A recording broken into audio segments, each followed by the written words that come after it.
Hi, Benoit. Hi, Guy. It's so nice to have you on this video today and to a little bit explore your career. It starts by, I think, having a French first name, a Belgian or Dutch last name, and being working for a London-based think tank. So I think there's a lot to talk about with you. And thank you so much for making yourself available. Today we'll look at your career, but we have a few more things prepared in future videos. Also looking forward to that. But for the moment, I'll pass on the mic to you, Benoit. All right. Thank you, Guy. Great to be with you today. Thank you for giving me the opportunity to talk to you, to talk to your audience. So, yeah, where do we start? Where do we start? Like you said, I've got a French background, I've got a Belgium name, even though I do not speak Belgium or Flemish, unfortunately. My grandfather used to, but I haven't learned that difficult language. But I prefer to go to London, which is where I am based currently. So yeah, raised, born in France, and I started my career, as we're going to explore this a little bit more in finance, really in accounting. I graduated back in the 90s in financial accounting, cost accounting, and that was what I wanted to do at the time. I was quite driven. I wanted to become the financial accountant, a finance director on these days.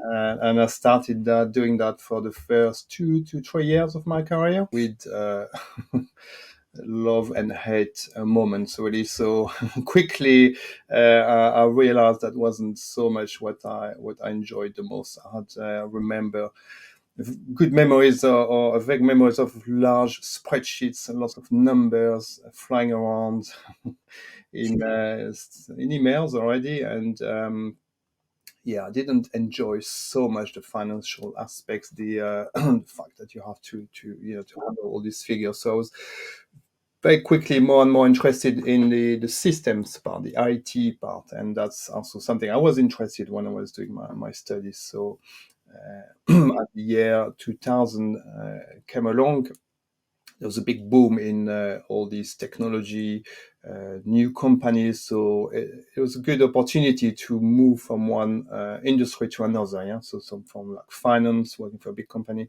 in finance, to starting a relatively new career at this point for me in IT. Yeah, so yeah, in 2000, joined, still working in France at that time. I joined Mazars, like a big four really in France, a really nice, large company doing lots of work in lots of companies, in IT, project management, all this sort of work. I was in the IT part, consulting part of Mazars at that time. Some interesting clients, some interesting projects, and then moved gradually towards auditing, IT auditing. That was the idea. So in in this department, and then suddenly came along. Do you remember the Enron drama? Yeah. So then these companies like Mazars or the Big Four had to make less work in consulting. Yeah, so they had to focus more on auditing, the big thing, the audits, the statutory audits. To avoid the conflict of interest. Exactly, yeah, to avoid the conflict of interest. So less consulting work and focusing more on pure auditing, IT auditing, which is there to support the financial audit, looking at how system works. Very interesting again, looking at lots of different companies. Quite quite short. Yeah, I was always fraction frustrated more and more with these IT audits. In 2 or 3 days, you have to give your views on how are the systems. Are they good? Are they not good? Yeah, it feels sometimes a little bit. It felt sometimes at the time a little bit like scratching the surface, really. And the financial auditors being quite oblivious really to what systems are. They think you're the expert, you're the IT auditor. So in 2 days, you're going to tell me are the systems good in this mega company. So say yes, yes, it's good, it's good. It's I've done a few checks and with my audit programs, working with things like the COBIT programs. That's where I started developing an interest for this sort of big frameworks, like COBIT. But we see things, something like COBIT is very hard to do in 2 days. So you do the best effort you can. So that took me, about 5, 6 years working with auditing, a great place to discover lots of different companies, work with different people, French and English. So that's when I transitioned to London, where I met my wife at the time, and that's why I settled. Big reason why I settled in London, also because I like the culture, the English culture, the British culture. So yeah, transitioning from Mazars, from France to London with Mazars, and then very quickly after a year, I decided I wanted to move on a little bit, and then I came to Sony, where I met you a couple of years after. Yeah, I came to Sony quite early on. Actually, I moved to Sony in 2005, 2006. And to me, that was a good opportunity to focus a little bit more on doing more in-depth type of auditing work when you work working in the internal IT audit team there. You have more time than just in an IT audit, statutory audit. Of course, these days things have probably changed, and I'm not talking for what happens these days in IT auditing. But so at Sony, I started doing lots of IT audit work. I worked with you and Guy, and then after 2 to 3 years, moved into a more infosec type role. So at Sony Europe, the big Sony, at the time, Sony Europe was really large, very very large organization. A bit unfortunate that it kept like shrinking, and yet the security teams and the IT audit teams were still in good shape, and necessary, obviously, because very quickly we experienced the PlayStation hack, not indirectly exposed, but with some serious impacts on the Sony electronics part, that's where I was. I think that was the period where, I think which were a bit challenging for Sony, for too many products, not enough focus, sales go down, profit go down, until the products were shrunk finally to really core areas, and sales start moving again, and actually profit moved very much more. So the focus became from sort of producing more products to produce more, to focus on a few, and basically produce profit and not more. Yes, yes, I remember the Sony shop was quite an interesting place in in the UK. We had so many products you could choose from. It's unbelievable, from phones, cameras, Walkmans, TVs, recorders, video, DVDs. Yeah, it's quite a lot, and a lot of work to do also in security and in auditing, because all of these products had different owners, different functions, and you really had to check with them what they are doing really, and how what they are doing the right things. So you said that you moved to security, but you went from kind of Sony IT audit to Sony security. What, still in the audit department or inside the security team? Yes, good questions. I moved from at first I moved as sort of secondment IT audit, and I said, oh, I'm really interested in working with security, so I'd like to try that. And then I moved more formally, as part of the InfoSec team for Sony Europe. And there are differences, of course, between being an IT auditor and being in an InfoSec specialist, or manager at the time where I was.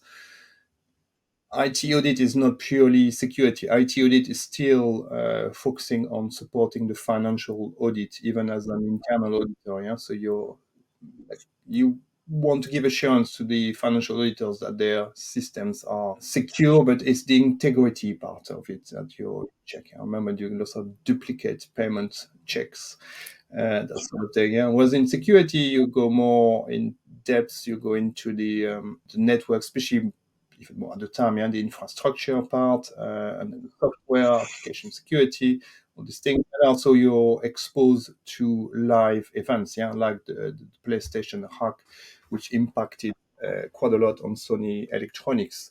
It sounds like a very logical evolution in that time. I think I remember later on you focused on particular areas of information security. Maybe you can share that with us. Yes, yes, yes, yes. There were obviously in security so many areas in security you can work on. So we looked at our big ERP systems. Yeah, we looked at the security. Yeah, SAP. Yeah, SAP, and we started very early on looking at the application coding. I think that was quite pioneering because I think for many companies this came much later. I think we were probably among the early people looking into SAP security, and Working with this Argentinian company, yeah, the only one that were doing SAP.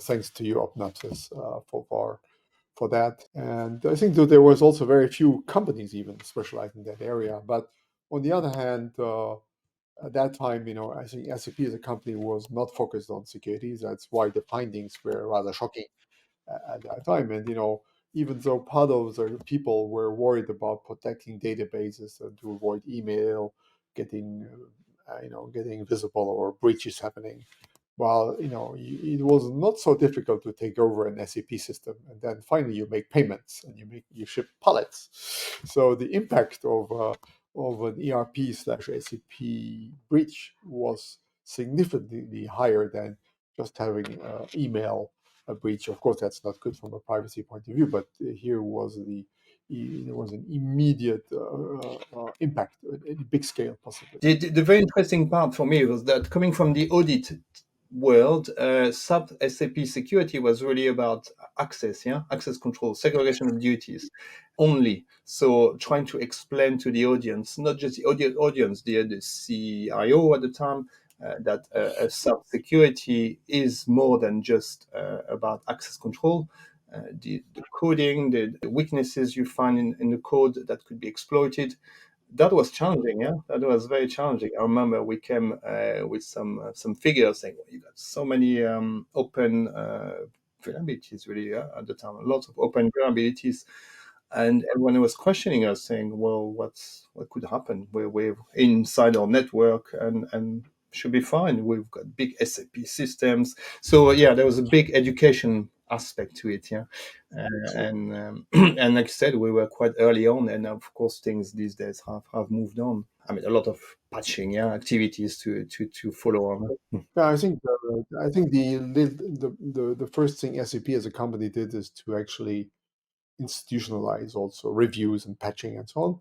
And then later on, they moved on to on the newer versions of some products. They built security from the beginning, so security by design, not anymore retrofitting security that came in years later. But of course, when you have such a big number of software modules, it takes a while before you takes a shift. Okay, any what did you do after SAP security? What was the next step? The other interesting thing, actually, I did as well, Sony in the security was disaster recovery, yeah, and that was slightly a side thing, but it was very security related because disaster recovery teams typically are not so security at the time. We're not so security focused, more about just recovering the systems.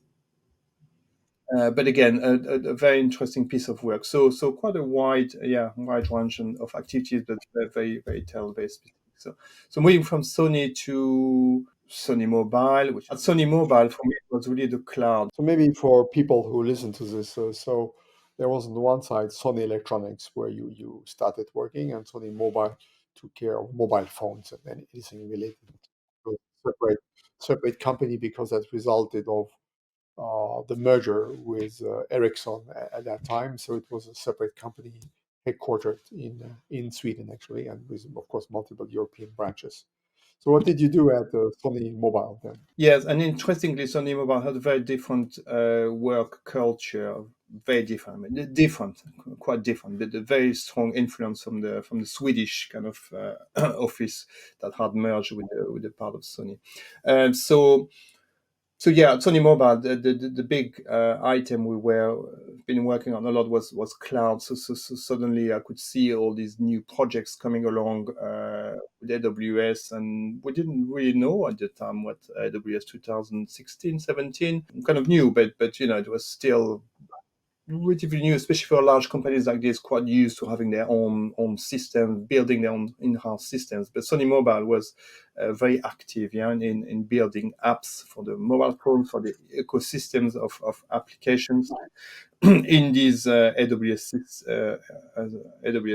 environments. So I had to learn quite quickly what this all meant. At work with the teams, developing, building these apps, and then trying to make the most useful recommendations, because that's something what security teams are being told by the developers, the, the operation people. Yes, it's what are you telling me? You tell me a control, a standard, but I don't really understand. I'm just need to deliver. So trying to be very close, very practical, very hands-on with all these teams. So that was cool, very interesting. Still, I mean, obviously, all these roles, my remit was around policies, governance, and risk. Yeah, but very interestingly, in any security role, if you're in this kind of policies, governance, risk, you have to go down one level. You have to work with the teams. Really, you have to explain to them in business technical language what you mean.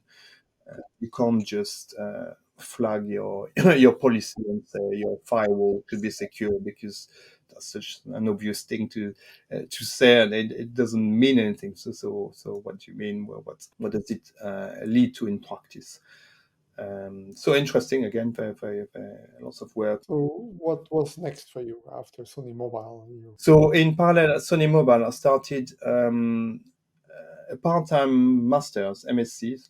It was very interesting, and at the time, I had a strong interest in everything, conferences, learning more about security. So I just thought, what do I need to learn more? I had already a CISA degree, a CRIS, some ISAC certifications. I just want to learn more, yeah, about in depth.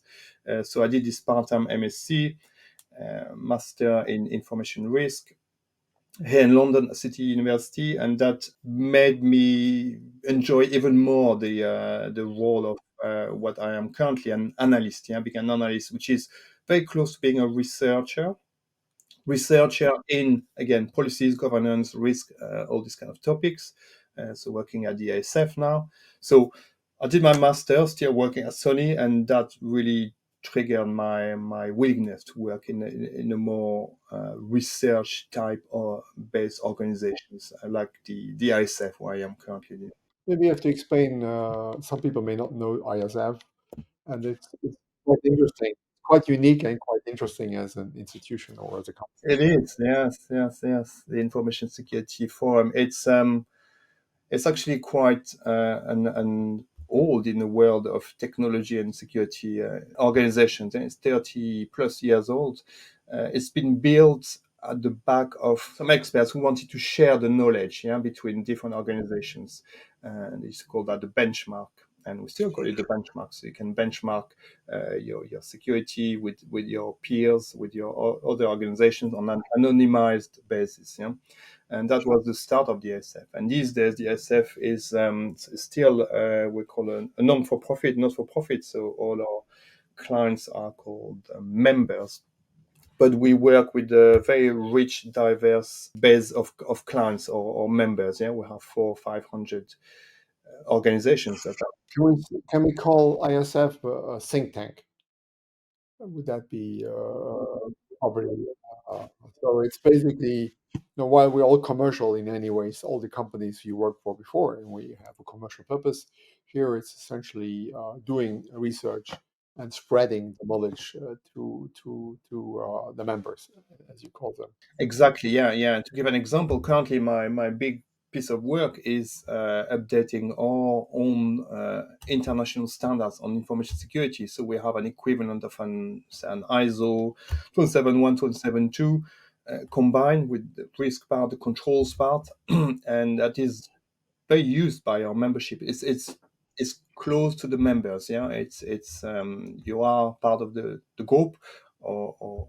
But we have obviously a couple of we have some very interesting material as well that we share with the wider public. But within our ecosystem of whoever is a member of the ISF, you get access to all these publications, all this research material that we work on, like standard good practice, a risk methodology, but it can be cutting edge research such as. I think that's why ISF and your job is so interesting. I remember even, was ISF even created when pre-ISO 2701, like British standard 7799 or something like that? There was a kind of very pioneering work. I mean, today we think ISO 2701 is just happened at one time, and then it was there. But there was a preceding work done in the UK, and I think the UK had a very strong leadership role in that way. I had the chance to be in the UK a few days ago, and I was amazed that also the security is much more ingrained. It's more in the culture of companies and public institutions and so on. So it's not so, and I think that started maybe 20 or 30 years ago, and it's still through ISF and others. It's keep that leadership going. Yes, and we have a strong presence in the UK. Actually, the largest contingents of organizations that are part of the SF are UK based, and it's very very well known in the UK. So yeah, so I guess my thing about security is really I like teaching, I like learning, and I like teaching. Yeah, so I like to learn a lot. I absorb lots of information and know quite a lot about all these all these topics, and then I like to share it with you, with the audience, with audiences. I do this kind of things also with the with the SF webinars, conferences. That's one of the big things also we do at the SF. We do these big conferences. I guess communication is part of the business model. Yeah. It's spreading the best practices. Spreading the knowledge and then encouraging as well the members, the organization to talk to each other as well. That's something I really value and I really like. So we do lots of these activities, yeah, workshops. So Especially these days because security has become very wide and very complex. Having people thinking ahead of time, sharing the knowledge, spreading the knowledge is essential because it's becoming an increasingly challenging role to do by yourself. If I would, it's quite amazing career actually, where through all these stages, which gave you different angles and inflection points in some ways. But if you would look at your peers now, what kind of advice would you give them? What did you learn which you wished you would have known when you were a bit younger? What do you think is the right way to go? You already gave some hints in terms of the learning, in terms of the bigger picture, in terms of. So, what is your advice to your peers, if I can ask you? I think learning obviously is constant, and that's one thing I like about security. But it's super important. Yeah, it's I'm currently relearning security with a Google class on Coursera, which is most for like new entrants, yeah, or new joiners. But I still learn things, so always be ready to learn from anyone really. You can learn from a sort of entry level course. Still, I can learn things because they are, in 2023 now, the way we teach information security. Or you can learn from obviously a super complex manual like an Isaac or yeah. So yeah, be very open and enjoy the learnings. Yeah, I totally agree. I mean, it's for many reasons. One, it's a complex area. Second, we have an adversary. We have bad guys who are extremely motivated and extremely creative, and we have to constantly reinvent ourselves to fight the next battle. Because once we close one door, there's two others opening. So the problem we are solving is changing constantly, and I think that's why learning, or even especially the role of the ISF, is so important to no, sometimes we're just fighting too many battles. We have to take a higher level to see, how macroscopically is a better way to move forward to be more sustainable in some ways. But no, I asked you about your peers. Maybe the last question I will ask you is, we suffer from a shortage of people, and but there's more people entering cybersecurity. You mentioned there's now proper trainings available and the whole thing, yeah. But if I'm a young person who is thinking about entering security, or I'm in the early days of my career, I'm now looking at a very vast area. And I don't know, should I go vertical? Should I go larger? Some people say, the important thing is not the topic. You never finish learning. You never know everything. It's more important to build a network of relationships, people with whom you communicate, so that your knowledge and through your network is much larger. Or what advice would you give to someone who is starting newly in this field? I think you really have to spend time with yourself, especially when you're at the start, yeah, rather than you mentioned the network aspect, but when you start, you need to think, what do you really like? What resonates with you? And security is such a vast field that you can go technical, but technical does not always mean anything. You can go application, you can go more networks, or you can go on the other side of the spectrum, which is more standards, procedures. So yeah, you have to choose a little bit in your mind. What are you more inclined to? And if you're not born, and if you don't love programming, for example, then try to go more towards policy. But if you love things like programming, coding, you can do security. So any skills is very useful for becoming a cybersecurity expert. But it's important, yeah, to find the one that you really believe in, that you love, and then go for it. Yeah. Well, thank you so much. We'll put also the links to ISF and maybe some recent publications in the show notes for those who didn't know ISF or want to find out more. We'll also put your LinkedIn profile. I think it's people can see what the whole career once more. And for myself, I loved the explanation. I knew a large part of it, but not everything. So thanks very much for having taken the time to share that with me and with the audience. And I'm looking forward to actually maybe a next video where we're going to dive into a particular topic, especially as ISF, you are a research foundation, I may say, in the area, which is in this cybersecurity area, which is quite unique. And I think there's a number of topics which will be extremely valuable to gain insight for our audience. So I'm looking very much forward to engage very soon with you. So again, thanks so much for sharing. Really enjoyed that too, and looking forward to our next discussion. Thank you.